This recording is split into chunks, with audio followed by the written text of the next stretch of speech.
हो मित्रांनो, फायनली पुढल्या 2 आठवड्यासाठी अमेरिका आणि इराण दरम्यान सुरू असणारं युद्ध पूर्णपणे थांबलेलं आहे. मित्रांनो, या न्यूजला ऑफिशियली इराण आणि अमेरिका दोघांकडून दुजोरा देण्यात आलाय. त्यानंतर मित्रांनो, डाव जोन्समध्ये तब्बल 900 अंकांची जबरदस्त उसळी आहे. S&P 500 मध्ये देखील जोरदार तेजी आहे. आपला गिफ्ट निफ्टी देखील जवळपास 2-2.5% पॉझिटिव्ह ओपनिंग दाखवत आहे. गोल्ड मध्ये देखील जोरदार 3% तेजी दिसून आली आहे.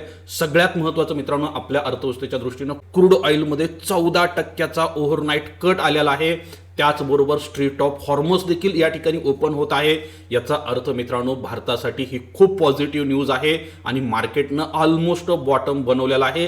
काल अमेरिकेच्या राष्ट्राध्यक्षांनी एक खूप अग्रेसिव्ह स्टेटमेंट दिलं होतं. त्या ठिकाणी त्यांनी म्हटलं होतं की एक सिव्हिलायझेशन पूर्णपणे आम्ही नष्ट करून टाकू. याचा अर्थ युद्ध कालच संपलं होतं, कारण इतकी मोठी धमकी अमेरिकेने दिली होती. याचा अर्थ अमेरिका याच्या पुढे काहीही करू शकत नाही. जरी अणुबॉम्ब टाकला तरी युद्ध संपणार हे निश्चित झालं होतं. आता मित्रांनो, मार्केटमध्ये सगळ्यात मोठा गेम ओपन होणार आहे. तो म्हणजे मार्केट आता इथून पुढे काय डायरेक्शनला जाणार. तुम्हाला काय वाटतं, कमेंट्स करून नक्की सांगा.